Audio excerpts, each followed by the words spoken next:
Hello, everybody. Welcome. Thank you so much for joining us. We are here today with the lovely Charlotte Patchell from Hub Sleep.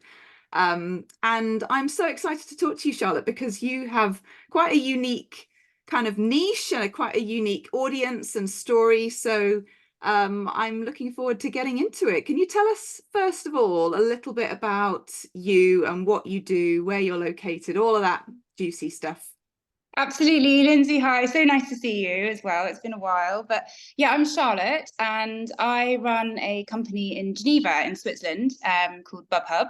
It is very niche. So I moved here 12 years ago now, from London, and I was working previously as a nurse, and came here and settled, followed my husband's career. So I had a very, very lovely career of my own and had to make some big changes. And I had my babies here, and really that's where the concept came from. Was I was an expat away from family, realized there were so many people like me who didn't have any resources back then in English either. So it was a very different setup medically as well.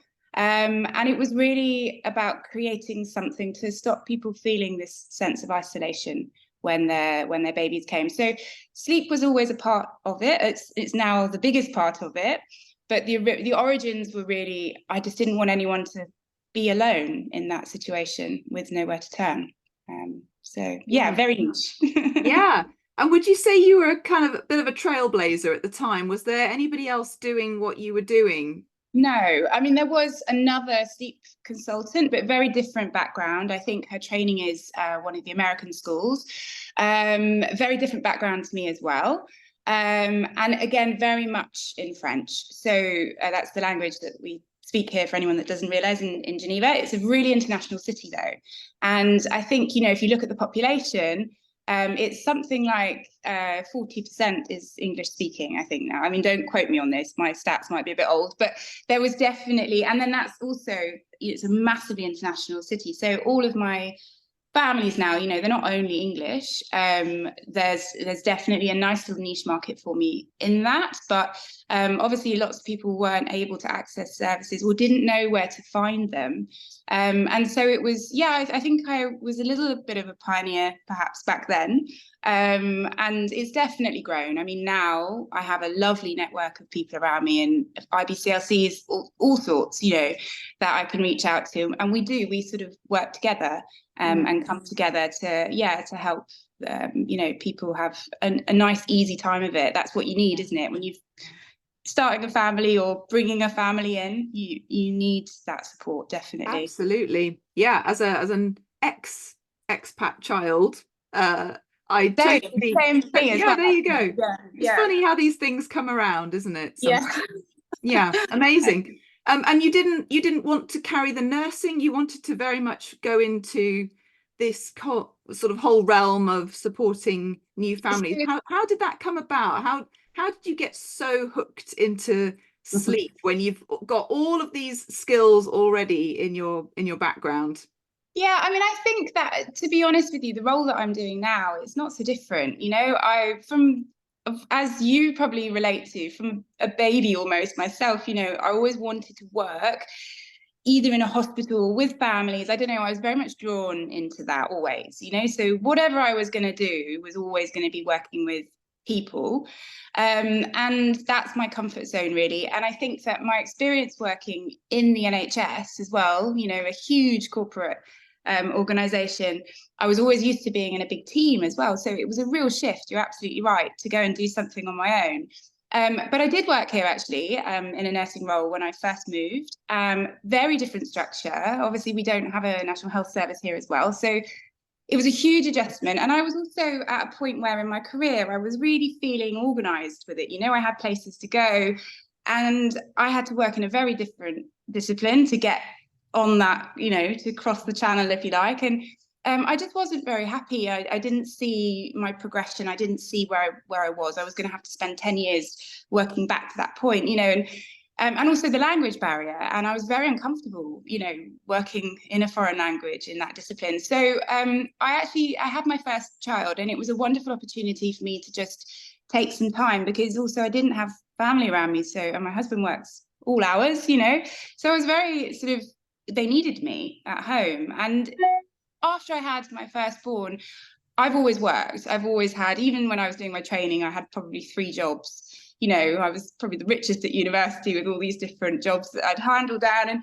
so it was really soul destroying, to be honest. I was very lost, even though I wanted to be with my baby all the time, which was amazing. I was so fortunate in that. I needed something else for me. And I think that the process started, well, what do I have? What am I good at? What are my skills? I did a postgraduate diploma in clinical nutrition, actually, just an online university course in London, which was wonderful. And actually that got me back into, oh, I've still got a brain, like, you know, maybe I can use this. And it was really from getting out there into my community and seeing what people wanted. And actually sleep was always sleep, breastfeeding, you know, picky eating, all of these things were the real topics that, and I'd studied sleep, same as you would have done. We do some modules in the nursing training and I loved it. And I'm a bit of a geek actually, naturally. So I wanted to do a course which was really informative and educational. And I found the holistic sleep coaching program and I loved the credentials behind you all. You know, I loved the idea of the guest speakers and everyone was so qualified. And yeah, I just wanted to explore it. And I really felt that that was something, whether it was a combination of a few things I could grow here. We don't have health visitors, for example, you know, so there was a huge gap that needed to be filled. Yeah. Yeah, amazing. And yeah, you've gone and done that. But I'm curious about, you know, your own parenting style and philosophy and, you know, some Yeah. of the priorities that you have around raising your littles and whether that was important in the choice of training that you did. Yeah, I think that's a really great question, actually. And I think that, did I have a style in the beginning? I think I had quite a Mary Poppins sort of upbringing myself, you know, and I think I saw a bigger picture always with little ones. I had a massive internal sense. Maybe this is to do with having worked with so many, you know, such a variety as well of different people, that I always had a massive respect for, well, any of my patients that I ever had, you know, and also for children. And I definitely got this feeling, you know, straight away that that's what the holistic program is about. It's not about pigeonholing, and you know, it's not actually about passive parenting either.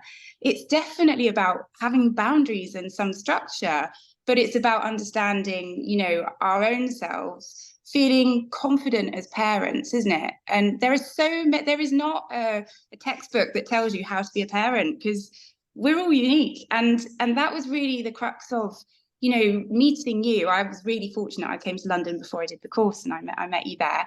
And it was just this sense of not just you, but the other people around who were wanting to, I don't know, maybe change, you know, drive some change in moving away from, yeah, everybody telling you what to do. And at that point as well was really, I think, gosh, I talk like I was born in the days of the Ark, but like, but it was very much the beginnings of social media starting to control our thoughts as well. And I think there was so much confusion. And actually sometimes to, you know, have had that experience of having my own children, and I certainly never left them to cry, absolutely not, but I did have a genuine understanding of, well, sometimes they are going to get hacked off, or that's okay, emotions are good things. And so I suppose I've always been honest, true to them, respectful and open about emotions. And again, that comes back to, doesn't it, what I think we do as holistic sleep coaches. It's yeah. Yeah. So does that answer the question? Yeah, I mean, absolutely. I mean, yeah, I think, you know, people get quite confused by that term responsive parenting, don't they? yeah, And they 100%. sometimes kind of conflate it with passive Mhm. parenting or being a bit of a doormat. And actually Yeah, it's nothing like that. Actually, it is yeah, about, as you say, being able to cope and handle with all of yeah, those emotions, but also understanding that children don't have the capacity to deal with those emotions all by yeah. themselves. Well, then, yeah. And is there another way then? Because I think that's it. It's all right to say, well, emotions are good things, but then, you know, these parents, you know, they're coming, aren't they? Really, really just tired, and they just want answers. And it's not about saying, well, there isn't an answer to this. It's about saying, well, how can you make your life easier? How can you actually find time when you don't have time in the day? How can we sort of create a much more, stress-free environment? Or not stress-free ever, but, a calmer environment. It's about feeling safe and confident. And as parents, feeling safe and confident in your decisions.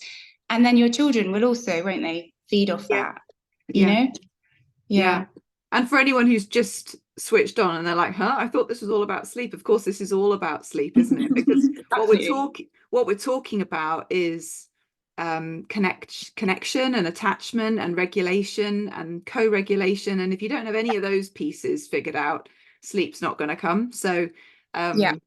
and I think you're right, focusing on parental confidence and empowerment and feeling like what you're doing, and you might not have it all figured out, but you've got a plan. That's actually a huge part of working with these families, isn't it? Yeah, absolutely. That's fundamental to really how I work is, it's the strategies and everything, they come last, don't they? It's really working out the nuances in each family setup and, what is it that make you all tick as well, isn't it? And what makes you have this sense of security. Absolutely. Yeah, It does, it absolutely relates to sleep. 100%. Yeah. Sometimes I think people who haven't been used to working in this way with sleep, like, why are you waffling on about emotions and attachment or regulation or parenting confidence? It's all relevant. It's all relevant. So I'm really excited to hear what are the could you narrow it down if I put you on the spot and said, are there 3 key things that you've learned from the program? Is that possible to answer? It's a huge question. Yeah. Actually, maybe pick up from what we were just talking about, because, I think that has to be the biggest one. I think that this consensus of, if I can help a family feel calm and enjoy bedtime. Now that sounds crazy, doesn't it? When you take on a new family who are at their wits' end, or it's not always the case though. I do often get approached by people who just want to learn, so I think that if we can have people understand that the sleep thing doesn't start at bedtime, it's the rest of it, and that is the holistic sleep coaching way, isn't it? Is that we take the whole picture. It's very similar to the principles of nursing as well, isn't it? That you have these activities of living, if you like. And if we can pinpoint and cover all those tiny little nuances that would happen, say, throughout the day, or understanding that behavior and that internal feeling in our little people is really what's going to play out in other aspects, isn't it? And often at night time, it's going to be like we learn, isn't it? It's going to be those things, the eating, the sleeping, potentially potty training or whatever, these are their things. And I really love that, learning about this sort of through the eyes of a child. What is it that they can control? What are they looking for from us as parents as well? And I think that helps us actually work together with them rather than just sort of dictating, and I think that sort of knowledge to families is incredibly empowering, because it's not about, and a lot of families don't want to be dictating to their children. I certainly didn't. You want to know what the root cause is. And then, like I said, the strategies and things, sometimes you do need them and you need a toolkit, don't you? And all of this, but that comes later, I think. So I think that first thing was how exploratory it was and how much it made me think about the bigger picture, as humans. I think secondly, because I already said I am a bit of a geek, I was very, very excited about learning from, really educated people, yourself included, about what is sleep, and that sounds obvious that you'd be learning that in a sleep training course. But I think that actually, again, there are so many layers, but we do really focus. And I think that there was a real buzz, wasn't there, when we did the module on, or whenever you do modules on the actual sleep biology, because it's so interesting, and I was definitely buzzing the whole time. I know, maybe I'm just no. Whenever I bring up sleep biology, I'm always like, I know this sounds really nerdy and boring, but I promise it isn't. I promise it isn't. And it's so thorough. And I guess you really have to study that, but it's great. And it's done in such a process that it's not overwhelming, you know, and all right, you don't have to be, that doesn't have to be your absolute main principle. You just need to understand exactly what's going on, you know, when we do switch off, and why we need to sleep and the benefits of sleep. And actually that is also something that I use massively when I'm getting parents on board, is to say, do you know what, you're doing something amazing here, because you're actually really learning why it's so important as well. So if you're going to make change, you need to know why you're going to bother, right? Otherwise just leave it be.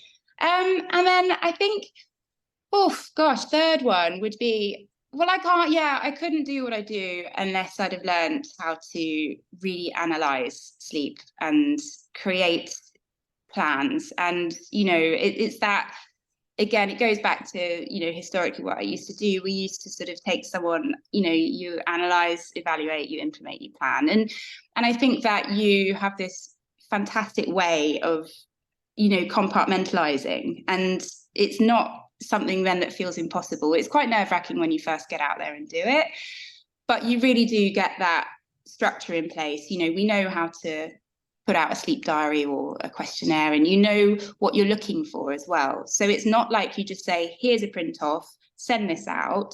It's very much, can you look at the evidence, look at what other people have done, create your own, what are you looking for? And actually now, you know, very often, you know, things come back completely normal and it's fine. But there are always the odd case where, you know, I've had some little nuances in there. You've signposted out to here, it's a pediatrician, at home it would be your GP, but, you know, and actually things have been found, and it was nothing to do with actually what the parents were doing, and there was an underlying cause. And that's very, very, very important. You know, you can't go into this industry blindsided thinking that you can just control something that's actually way out of your remit. And so, yeah, really understanding your place in this whole sort of healthcare system, welfare system, is very, very vitally important as well. And that is very much hit home to us all when we're studying. So thank you. Yeah. Oh, you're so welcome. Thank you for being such an amazing student. Yeah. I think it's funny as you're talking. Yeah, there's so much of kind of nursing principle that comes into all of this. And you don't have to be a nurse, of course, or a health professional to be a brilliant sleep coach, but it's definitely influenced, you know, the way that I suggest people structure assessments and all. Yeah, I could see that, having trained that way, but you're absolutely right. I mean, these are actually very logical ways to go about things. So the fact that I could make reference to that it maybe made it slightly easier for me in that sense. But then there are other aspects that I'd never even thought about before that other people would have found easier, you know? And so it's tit for tat, really, isn't it? With things we're going to pull out of it, but absolutely. So, I mean, you came in to a new country, to, yes, an international community where, you know, a lot of people speak English, but not everybody does.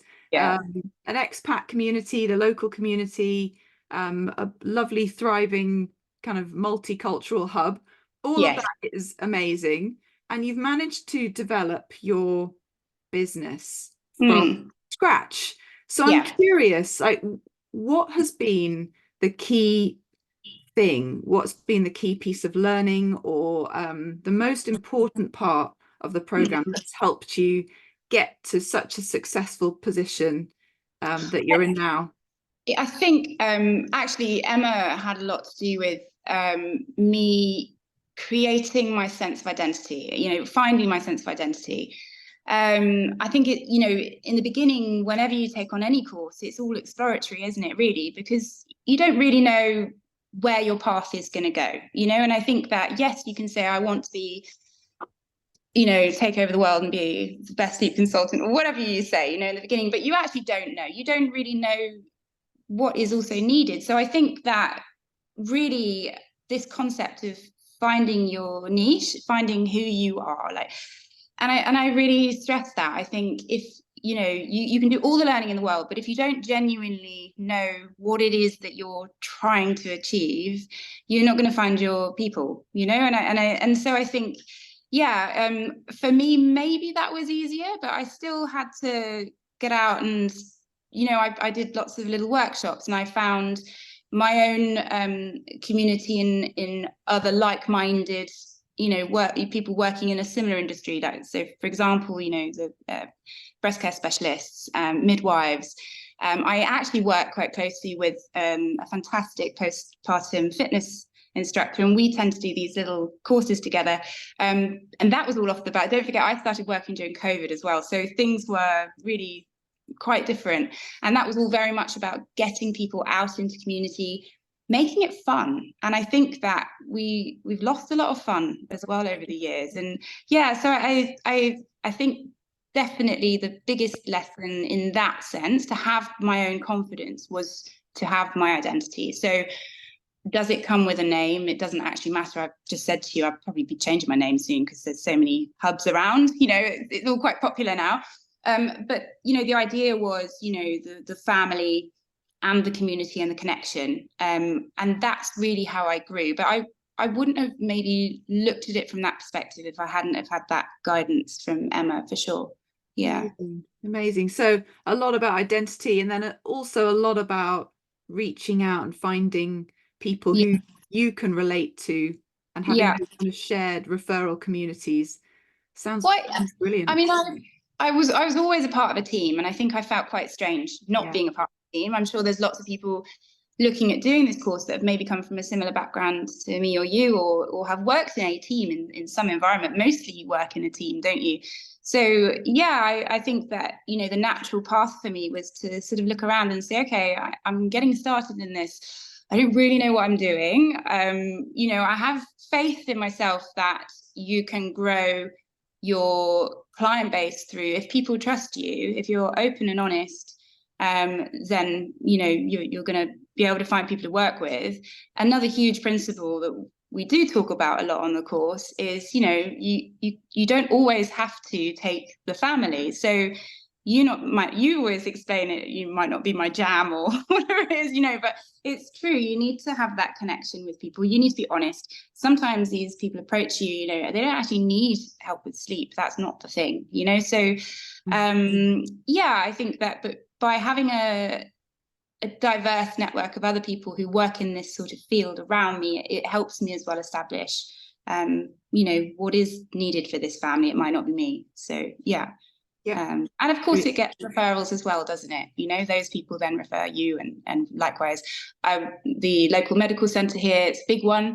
They have all my documents. The doctors there definitely don't want to be working with sleep. So I often get them, and it's also, I feel very proud of that, because they see my credentials as good ones as well. It's amazing.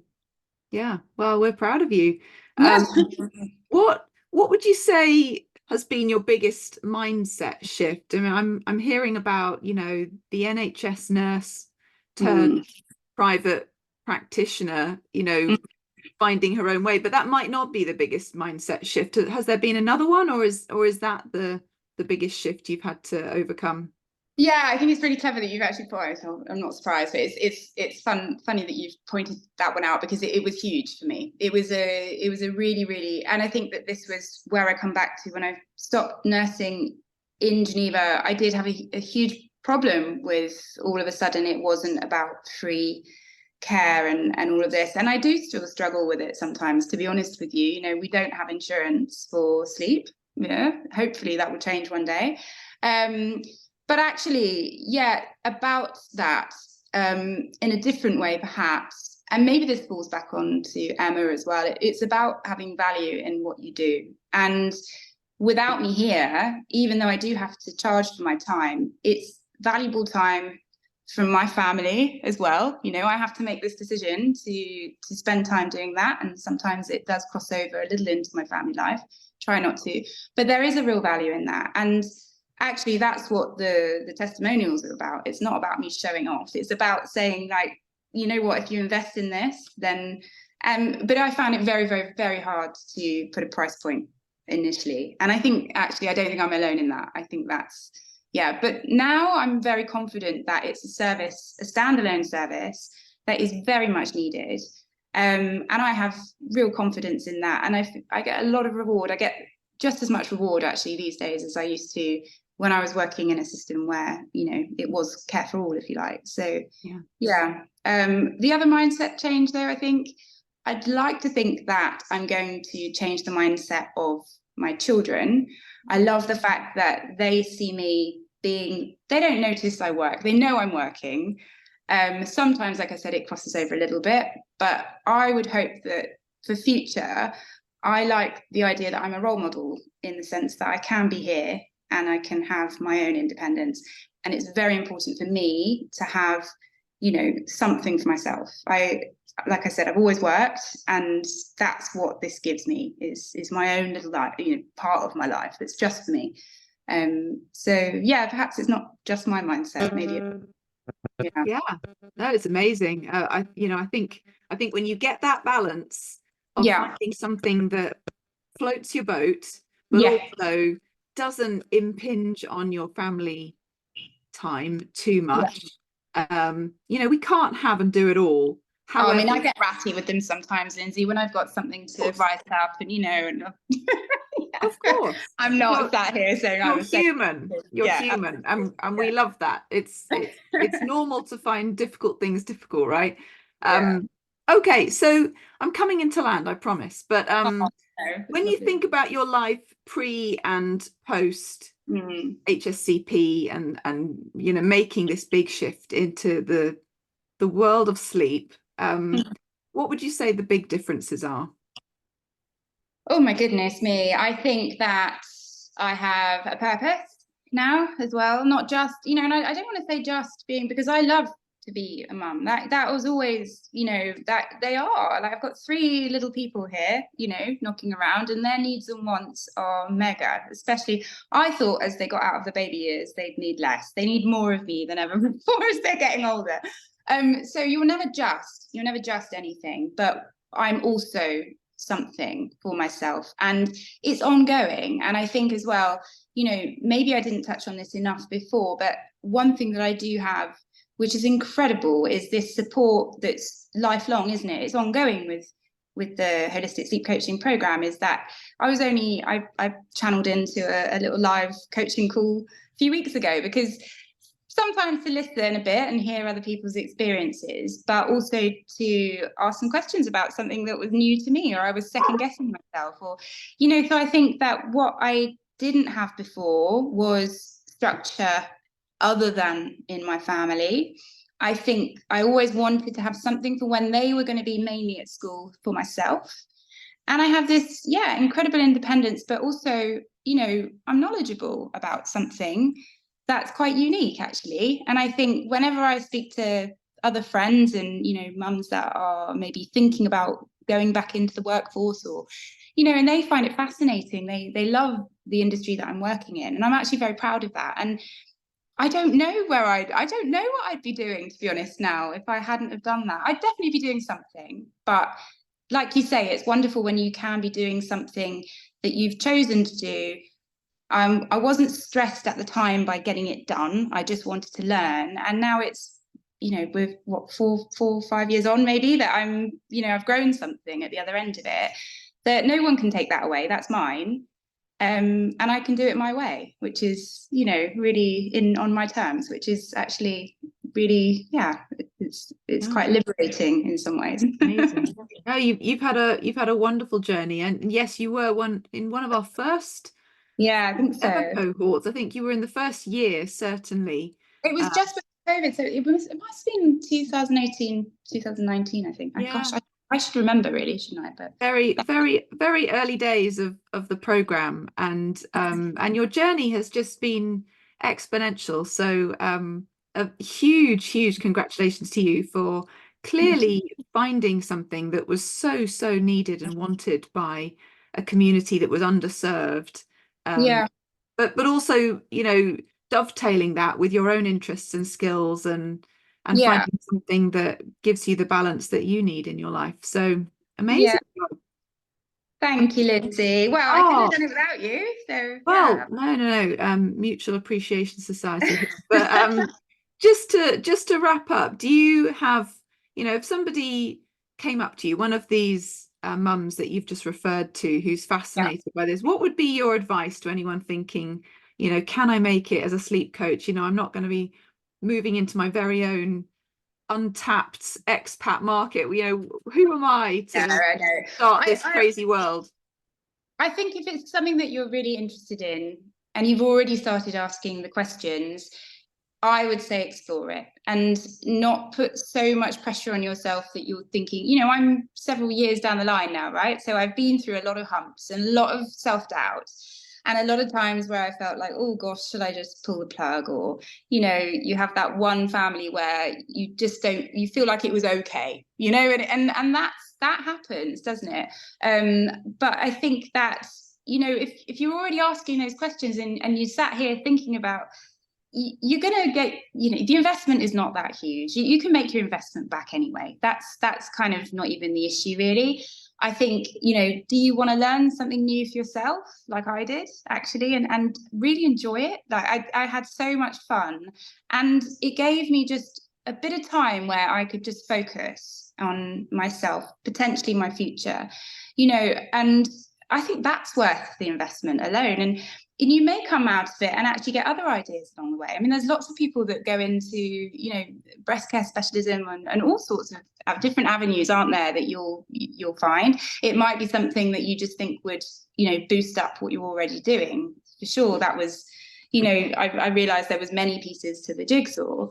But yeah, I mean, I just think good luck. I think go for it. Absolutely. You're going to learn something really fascinating, and you may be able to even just use that in your own home. You know, yeah, it's definitely nothing to lose, I think, by learning, and that I will also be continuing to learn. You know, it's not like you do one course and stop. I've done many different things to be doing what I'm doing right now.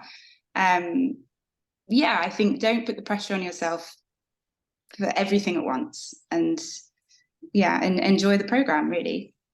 Amazing. Thank you so much.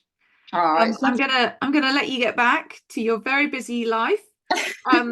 Just before we close though, how can people find you if they want to work with you or if they want to read more about your style and your approach? Where can they find you? So I do have a website. So it's www.bubhub. That's BUBHUB .ch. The ch is the Swiss one. And then I'm at bubhub_sleep. And I do pop up in my community here as well every now and again, doing little workshops. So yeah, that's basically where I am. And then Lovely. on there is all my other details, my phone number, everything. Everything Lovely. about me. Everything. That's it. You're Everything. going to be Photograph. inundated. Yeah. Thank you so much, Charlotte. It's been an absolute pleasure Thank to talk to you again. you. And thank you so much for sharing your journey with us. No, it's a pleasure. And I'm sure I'll see you on the community board Of soon. course, always. Thank you so much for joining us, and we hope to connect with you very soon. Take care, everybody. Bye for now. Bye-bye. Bye.